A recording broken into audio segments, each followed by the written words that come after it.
Question de Samy, auquel je voulais répondre, qui dit: «Un avis sur le potentiel des L2 sur BTC». Je voulais partager justement un petit quelque chose pour que vous puissiez voir, parce que les L2 sur BTC, c'est un très, très, très gros sujet. Je vais vous partager mon écran. Hop. Les L2 sur BTC, là, c'est un graphe où il y a quelques technologies. Il y a plein de technologies différentes. Donc quand on parle de L2 sur BTC, il faut arriver un peu à les répartir en fonction de ce qui nous intéresse. On a des technologies qui sont plus ou moins anciennes. Si on ne parle pas de L2 pur, on a, les sidechains avec Rootstock qui sont là depuis 2015.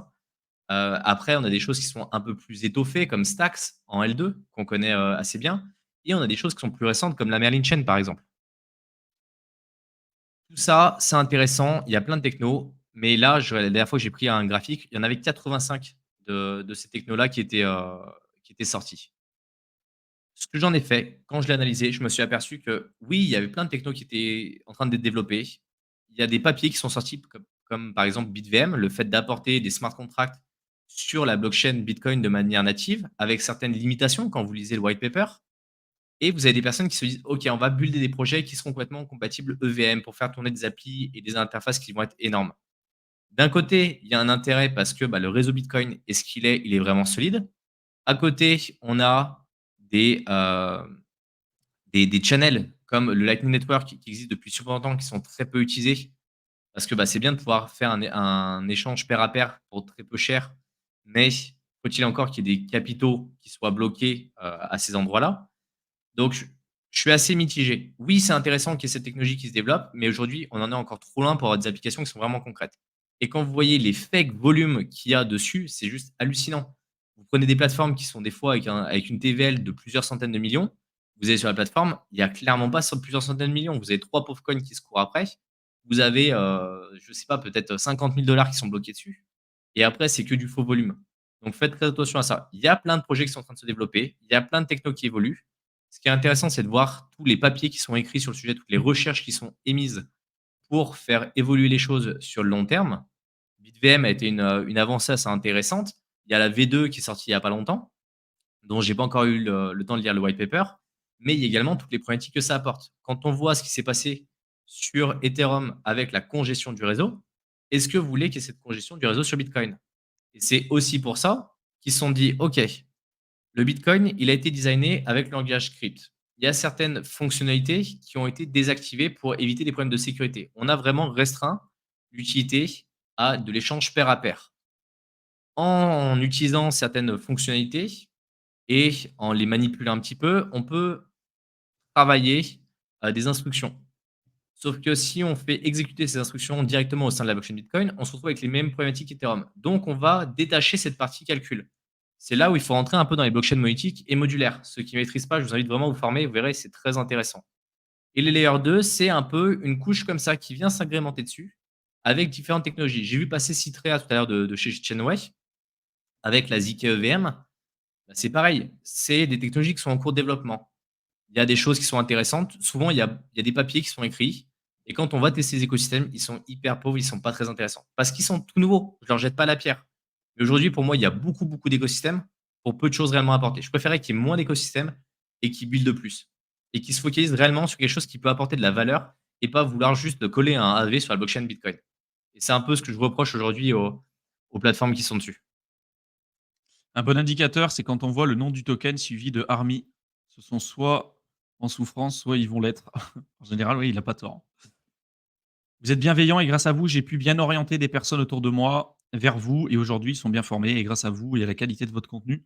Merci à eux car vous avez save beaucoup de gens et on va essayer de le faire de plus en plus. C'est pour ça qu'on est aussi très présent sur YouTube en ce moment. Parce qu'on sait que c'est là où en fait tout se joue en ce moment. Et que malheureusement, bah, quand on n'a pas vécu en fait, un cycle complet ou quand on vient de débuter, on a tendance à croire que notre expérience, c'est la première fois qu'on la vit parce que c'est la réalité en fait, c'est la première fois qu'on va vivre le truc. Mais au final, quand on prend du recul et quand on a un peu plus de bagages et d'expérience, ben, on peut apprendre des autres et se dire: «OK, bah, non, en fait, ça, au final, c'est normal, c'est OK, faut pas paniquer», voilà, tout en mesurant les risques parce qu'il y a jamais de vérité absolue comme à chaque fois. Donc, merci, hein, pour vos supports les gars. Et d'ailleurs, comme tu dis, si les gens vous ne mettez pas de like, je sors ma Kali et je vous hack. Heu, Hem, Yacine justement qui disait: «Il y a des œufs sur Solana qui font entrer BTC sur Solana». Mais c'est pareil, tu vois? C'est le genre d'aberration en fait que je veux même pas voir passer. Autant il y a des technos, ça m'intéresse parce que les mecs essaient vraiment de builder, ils apportent des nouvelles technologies, ils essaient d'innover, ils se sont confrontés à des vraies problématiques techniques. On n'a pas besoin d'avoir BTC sur Solana. On a déjà BTC sur Ethereum pour ceux qui veulent faire de la DeFi avec, sachant qu'il y a quand même une contrepartie. Il y a les technologies, la Layer 2 et certaines qui essaient de travailler même au sein du code Bitcoin pour arriver à faire des choses avec des opérations natives. Donc, on aura de la DeFi sur Bitcoin pour ceux qui vont vouloir faire du farming. Pour moi, c'est pas forcément la principale utilité, c'est pas forcément la meilleure solution. Mais avoir du BTC sur Solana, pour moi, c'est une erreur. Il n'y a pas besoin en fait de l'avoir et avoir cette encapsulation sur une blockchain qui, de mon point de vue, a plein de problématiques, c'est encore plus s'exposer. Moi, j'irais personnellement pas mettre mes BTC sur une autre blockchain que celle de Bitcoin. Parce que j'estime que mes BTC, c'est quelque chose qui sont très importants. C'est un avoir que je veux vraiment garder sur le long terme et que je veux pas les exposer pour obtenir quelques rendements, pour aller les coller sur une plateforme pour faire du lending sur Solana. Pour moi, on est sur de l'aberration totale, en fait. Nico qui disait: «Je supporte pas ce genre de mecs, qui font du sensationnel et mettre les bifetons en évidence pour se faire bousser du putaclic». Moi, c'est pareil. C'est pour ça qu'avec Mickaël, on n'a jamais fait ça aussi, hein. On n'a jamais fait ça parce qu'on préfère en fait et puis la le profil des gens aussi que tu attires, tu vois? Si tu commences à faire ça, tu attires un certain profil de personnes que nous, on veut absolument pas viser, tu vois? Et nous, on préfère rester sur un contenu qui est très sobre, tu vois? Des fois on déconne, des fois on dit des trucs et tout, mais vraiment un peu convivial, famille, entre amis et tout. Parce qu'au final, et vous apporter de la valeur parce qu'au final, on veut vous aider à aller plus loin, en fait, tu vois? On veut pas vous dire: «Faites-nous confiance parce que, j'ai des bifetons». En fait, tu sais pas, ça se trouve les mecs, les bifetons, il les a fait en faisant n'importe quoi d'autre, enfin, rien à voir avec la crypto ou alors c'est même pas ses bifetons, tu vois? Genre, heu, c'est pas un gage de réussite, en soi, tu vois? Et d'ailleurs, pour moi, en plus, l'argent, si en plus, la seule truc que tu as pour attirer des gens, c'est de dire: «Regarde, j'ai gagné du pognon, regarde, j'ai de la thune, regarde, j'ai une grosse voiture», que tu as pris en leasing, soit dit en passant, ou comme ta villa, tu es en train de la louer, c'est même pas la tienne, tu vois? Ça a tendance à me gaver aussi, tu vois? Ça a tendance vraiment à me gaver, quoi. Ouais, mais le problème, c'est qu'il y a énormément de gens qui sont attirés que par ça. Bah, ouais. Parce que, bah, c'est des paillettes et il faut ça. Je vais reprendre une question plus sérieuse de Samy qui dit: «Et CKB, donc Nervos avec le RGB++, stablecoin sur Bitcoin, c'est pas les premiers à essayer de faire du stablecoin sur Bitcoin. Il y en a un autre dont j'ai perdu le nom qui est sur une layer 2. Je crois que c'est dans Riff sur Woodstock. Que je dise pas de bêtises, je crois que c'est sur, de mémoire. Oui, il peut y avoir quelque chose d'intéressant. Je dis pas que c'est acheté, mais aujourd'hui, c'est assez complexe et là, on est vraiment sur du stablecoin qui ressemble énormément à de l'algorithmique. Ceux que j'ai vu passer, en tout cas sur les layers 2, ou sur les écosystèmes qui travaillent autour de Bitcoin, on est plutôt sur de l'algorithmique et c'est pas foufou. Côté Nervos, j'ai pas dit le projet en profondeur, je te l'avoue. Par contre, en fait, moi, j'ai une problématique, c'est le marketing qu'ils mettent en avant. C'est-à-dire qu'ils se vendent en tant que layer 0, donc la couche la plus basse, une couche d'interconnexion. Il y a déjà d'autres projets qui sont sur ce dilemme-là. De temps en temps, ils se vendent un peu en mode layer 1 et ils se disent: «Non, mais nous, le triangle de la blockchain, on l'a résolu». Dans la réalité, il y a aucun projet qui a résolu le triangle de la blockchain parce que c'est un problème fondamental, en fait. C'est pas juste un problème de technologie pure et dure. Donc voilà, j'ai déjà quelques aspects qui me titillaient un peu l'oreille. Après, ils disent: «Bon, on va être une layer 2 sur Bitcoin». OK, commencer à proposer déjà un vrai écosystème avant de vouloir taper un peu de tous les côtés. Et ensuite, il y a la problématique tokenomics. J'ai vu passer certains papiers et je vous invite à aller faire vos recherches dessus, sur du déblocage de jetons qui a l'air d'être un peu foireux sur le projet. En ce moment, il J'ai y a le pas les déblocage éléments de là comme jetons, ça. c'est n'importe quoi, hein. En ce moment, c'est J'ai pas que pas sur j'ai ce pas projet-là, j'ai pas hein, les montants comme ça. Je pourrais pas vous sortir les montants, je les ai pas, mais j'ai vu passer quelques papiers sur les éléments et donc je serais très frileux dessus. Ça peut être un très bon projet si vous faites une belle analyse dessus et vous dites: «OK, il y a de l'avenir sur les interconnexions, sur ce genre de choses» et réellement, ils sont capables de révolutionner ce secteur-là. Moi, il y a toujours ce qui est écrit sur le papier et ce qui est implémenté. Parce que le nombre de technos sur papier qui ont l'air d'être merveilleuses et vous voyez l'implémentation qui est complètement éclatée, il y a un monde entre les 2. Et est-ce que ça va être réellement utilisé ou pas? C'est pour ça, pour l'instant, je prends vraiment des grosses pincettes.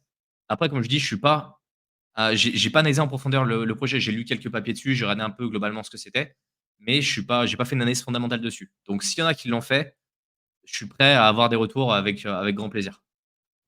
Nicolas qui disait: «Si vous vouliez, le DOT est quasiment gratuit en ce moment». J'ai fait un live de près de 2 heures et demie, sur le DOT, où j'ai donné quelques news quand même intéressantes à savoir pour ceux qui souhaitent en accumuler aujourd'hui.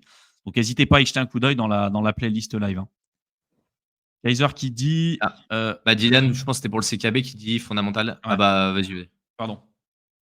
Ouais, Non, non, qui bah, disait c'était niveau juste de pour la dire, voilà, formation pour et pour cetera. finir sur le CKB, Ouais. il dit fondamental assez incroyable, personne s'y intéresse, belle analyse dessus. Voilà, c'est vraiment fait une analyse dessus. Fait une analyse dessus en profondeur. Comme je dis, moi, c'est les éléments que j'ai vus passer, c'est des éléments qui étaient plutôt marketing et ces éléments, quand j'analyse des projets qui mettent un peu la puce à l'oreille en me disant: «Mmh, il y a des trucs qui sont pas fous». Après, s'ils ont, 3 000 personnes qui sont réellement capables de développer tout ça en parallèle et qu'ils arrivent réellement à résoudre le triangle de la blockchain, ça serait, génial. Ah bah, tu vois, il me disait, je parlais du AMP. C'est pour ça que, tu vois, je m'avance pas. Vraiment, de toute façon, c'est valable pour tous les projets. L'AMP, je connais pas du tout. Ça me parle pas du tout. Je vais regarder, il faut que je regarde le nom du projet, mais ça me parle pas du tout. C'est pas Amplefort de mémoire? Attends, Non, AMP. non, Ample Force, ils avaient créé, c'était un mode, algorithmique aussi. Je crois que c'était un des, Ouais, ouais, ouais. je crois AMP, que price c'était prediction. Attends, j'étais en train de regarder dans quel un. Open source decentralized protocol, collateral as a service, collateral token, offering instant, vérifiable assurance, rien, rien, like Flexa.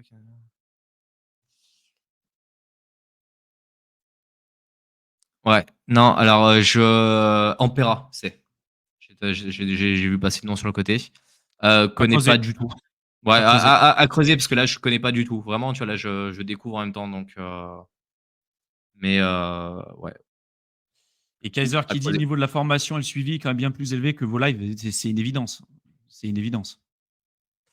Freedom qui dit, «Combien coûte l'accompagnement et vous êtes plutôt buy and hold pour atteindre les x10 ou vous faites des entre-sorties pendant le bull run?» Alors on fait pas de trading, hein. Nous, c'est vraiment, du buy and hold, analyse fondamentale, analyse on-chain, bref, on fait du farming, on fait pas mal de choses à côté. Mais, l'objectif, c'est, tu vois, on n'a pas 50 projets non plus, en portefeuille. Et quand tu parles d'atteindre les fameux x10, tu vois, il y a des fois, on ne sait même pas ce qu'on va aller chercher, hein. Il y a des projets sur lesquels on peut aller même bien au-delà de ça. On pense que ça peut aller bien plus haut que ça. Mais l'idée, c'est d'aller récupérer des plus-values le plus tôt possible. Voilà. Et le plus tôt pour se sécuriser, de se dire, OK, là, j'ai investi tant d'euros, j'ai récupéré cette somme-là le plus rapidement possible avec une plus-value éventuellement. Et après, de laisser rider un maximum de jetons ou de coins pour aller chercher éventuellement des multiples beaucoup plus hauts. Mais voilà, on n'a pas d'approche, trading, court terme et tout. Et si tu veux plus de renseignements sur le prix, le fonctionnement de l'accompagnement, tu as le lien dans la barre d'infos. Voilà, tu regarderas, accompagnement. Il va te le mettre peut-être Mickaël aussi dans la section commentaires. Exactement, c'est ce que j'allais faire pour pouvoir, vous le Tu cliques dessus, j'ai même fait une vidéo à peu près de 20 minutes, voilà, où qui t'explique le fondement, comment ça marche, comment ça fonctionne, qu'est-ce que tu peux retrouver dedans, les tarifs, tout. Voilà, tu as tout dessus. Donc, hésite pas à y jeter un coup d'œil. Et d'ailleurs, j'en profite aussi pour dire que tous ceux, des fois, qui nous envoient des messages en privé, qui ont des questions et qui ont besoin d'échanger avec nous directement, vous avez la possibilité de réserver un appel avec nous. Aujourd'hui, ça se fera en visio avec Mickaël ou moi-même. Et donc, bah, n'hésitez pas à le faire. Voilà. Peut-être mettre le lien, Mickaël, et puis remontrer comment le faire pour réserver un appel avec nous. exactement. C'est ce que j'étais en train de faire. Hop.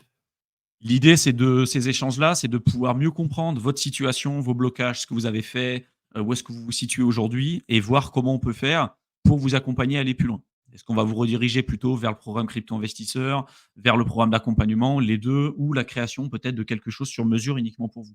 Voilà, c'est possible, mais n'hésitez pas à le faire. Voilà. Vous n'avez rien à Je débourser pars pour réserver un appel avec nous, donc faites-le. mais soyez bien présents. Ouais. J'aime bien le rappeler parce qu'effectivement, il y en a qui se permettent de prendre un rendez-vous pensant que notre temps n'a aucune valeur. Heu, c'est tout aussi désagréable pour vous que pour nous quand personne se pointe. Donc là, vous allez sur le lien, vous choisissez un créneau horaire pour, bah, dans les jours à venir et vous êtes bien sur votre fuseau horaire à vous. Vous regardez. Donc quand certaines personnes prennent des rendez-vous, moi j'ai 5 heures de plus, donc on n'a pas forcément les mêmes créneaux horaires. Quand vous prenez un rendez-vous à 5 heures du matin heure française, on vous appelle à 5 heures du matin heure française, si vous n'êtes pas connecté à la visio. Donc faites attention au créneau horaire que vous prenez. J'aime à le rappeler parce que certaines personnes ne font pas forcément attention. Ici, vous rentrez votre nom, votre prénom, du moins prénom, nom, votre email, votre numéro de téléphone, c'est important. Si jamais on n'arrive pas à vous avoir pour une raison X ou Y sur la visio, on vous appellera. Et après, d'écrire au maximum votre expérience et de bien répondre à toutes les questions pour que nous, on puisse avoir un maximum d'informations pour pouvoir préparer le terrain avec vous et pour pouvoir gagner du temps lors de l'appel et se focaliser sur les choses qui ont vraiment de l'importance. Voilà, mettez bien l'ensemble des éléments, après vous validez et vous allez recevoir un email avec l'invitation pour, la visio. Pareil, si vous avez des problèmes de connexion internet et autres, n'hésitez pas à nous le dire. Comme ça, on pourra s'adapter. Donc n'hésitez pas, vous avez les liens. Crypto-investisseurs, accompagnement et ceux qui veulent réserver un appel avec nous, voilà, c'est possible.